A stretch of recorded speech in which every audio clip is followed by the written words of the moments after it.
일자리와 미래 먹거리 창출의 어려움, 또 복지 수요 증대 등 어느 때보다도 정부 재정 여건이 어려워 보입니다. 때마침 과학기술전략본부에서 내년도 과학기술 투자 방향에 대해 발표했습니다. 네, 오늘은 내년도 과학기술 투자 방향과 전략에 대해서 알아보겠습니다. 한양대학교 김상선 교수와 함께하겠습니다. 안녕하세요. 안녕하세요. 네. 자, 먼저 정부 과학기술 예산 규모가 지금 얼마나 되나요? 금년도 과학기술 예산이 19조 1천억이 원이거든요. 그러니까 정부 총 예산이 386조 4천억인데 정부 총 예산의 한 4.94% 정도 됩니다. 불과 10년 전에 9조 원 정도 수준에 불과했던 것을 감안하면은 아주 큰 폭 배 이상 증가한 것으로서 그동안 어떤 정부의 강력한 과학기술 육성 의지가 엿보이는 부분이기도 합니다. 특히 최근 10년 동안 어려운 나라 살림 여건에도 불구하고 매년 10% 이상 증액된 예산을 배정해 온 것은 그만큼 과학기술의 중요성에 대한 각별한 배려와 인식 덕분이라고 생각이 됩니다. 예외적으로 이제 금년도 예산이 어려운 나라 살림으로 인해서 전년 대비 1% 증가를 했어요. 거의 전년 대비 수준인 것이 좀 아쉽긴 하지만은 이번에 이제 최종배 그 과학기술 전략 본부장 그 말씀에 따르면은 정부 R&D 예산이 동결되는 일이 없도록 최선을 다하겠다 이렇게 밝힌 것처럼 내년도 과학기술 예산 증액 편성이 기대가 되고 있습니다. 참고로 과학기술 예산은 먼저 이제 과학기술부의 미래 과학기술 전략 본부에서 기본안을 짜고 또 국무총리가 위원장이신 국가과학기술심의회에서 심의 확정하게 됩니다.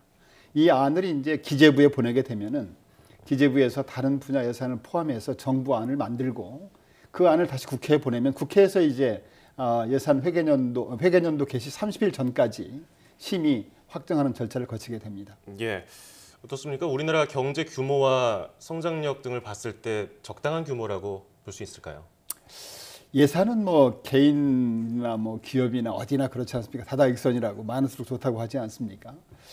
그런데 이제 정부 귀한 국민의 세금으로 이루어지는 거기 때문에 당연히 국가 경쟁력 제고라든가 삶의 질 향상을 위해서 적재적소에 편성 사용해야 될 것입니다. 그동안 과학기술 예산이 지속적으로 확대되어 왔고 또 19조 1천억이라는 것이 결코 작은 규모가 아니지 않습니까? 예. 그렇지만 앞으로도 이런 노력을 계속 확대해야 되겠다 이렇게 생각을 하고 있습니다. 그 이유를 두 가지만 말씀드리면은 정부 과학기술 예산이 많이 증가한 것은 사실이지만 여전히 국가 전체 R&D 투자의 한 25%밖에 안 됩니다. 나머지 75%는 민간 부분이 담당하는데요. 예를 들어서 미국 같은 나라가 50%를 정부가 담당하는 것에 비하면 저희가 택도 없이 부족한 수준이고요. 그러니까 다른 나라 선진 각국에 비해서 부족한 수준임을 감안해 볼 때 앞으로도 지속적으로 확대 노력이 필요하다 이렇게 볼 수가 있고요. 두 번째는 과학기술 투자 수요가 늘고 있다는 것입니다. 예전에는 제조업 경쟁력 강화 이쪽이 주로 수요였다면은 이제는 뭐 국가 안보나 문화, 예술, 체육 모든 분야의 발전에 핵심 수단이 되고 있고요.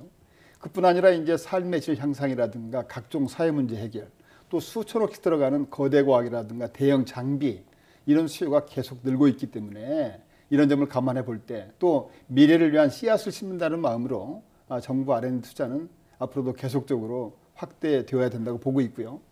제 개인적인 생각으로는 나라 살림이 아무리 어려워도 과학기술 예산은 최소한 정부 총 예산의 5% 수준은 유지해야 된다고 보고 있습니다. 네, 결코 적은 규모는 아니지만 돈 들어갈 분야가 굉장히 많은 것 같은데요. 그렇습니다. 네. 어떤 분야에 어떻게 이제 나눠주게 되는 건가요? 네, 미래창조과학부의 과학기술전략본부가 지난 23일 날 발표한 그 2017년도 연구개발 예산 배분 조정 방향에 따르면 정부 R&D 예산을 효율적으로 집행하기 위해서 주요 과학기술 R&D 정책과 예산을 연계하는 시스템을 도입해서 9대 기술 분야에 중점적으로 투자할 계획입니다. 9대 기술 분야는 ICT 소프트웨어 분야라든가 또 생명보건 의료 분야, 또 에너지 자원 분야, 소재 나노 분야, 기계 제조 분야, 농림수산식품 분야, 우주항공해양 분야, 건설교통 분야, 환경기상 분야 등입니다. 이것은 지난 금년 초에 국가과학기술심의회에서 확정된 제1차 정부 R&D 중장기 투자 전략을 토대로 선정된 것이며 주요 선진국과 우리나라 여건을 분석해서 강점 분야를 중점적으로 투자하겠다는 계획이며 이를 위해서는 부처별로 투자 우선순위가 떨어지거나 성과 부진 사업 등에 대해서 전체 사업의 10%가량을 자체적으로 구조조정 추진할 계획입니다.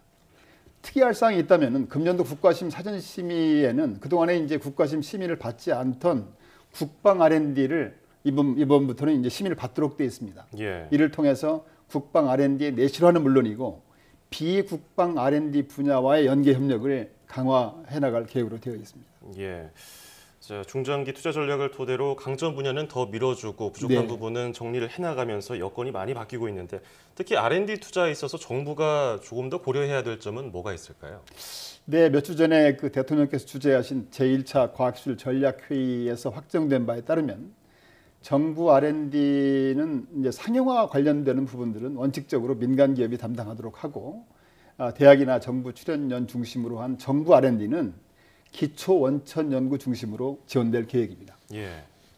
우리 R&D 시스템을 이제 그동안의 그 패스트 팔로워 추격형에서 혁신적 선도형으로 전환하기 위해서는 굉장히 타당한 방향이고 아마 피할 수 없는 선택이라고 생각을 합니다.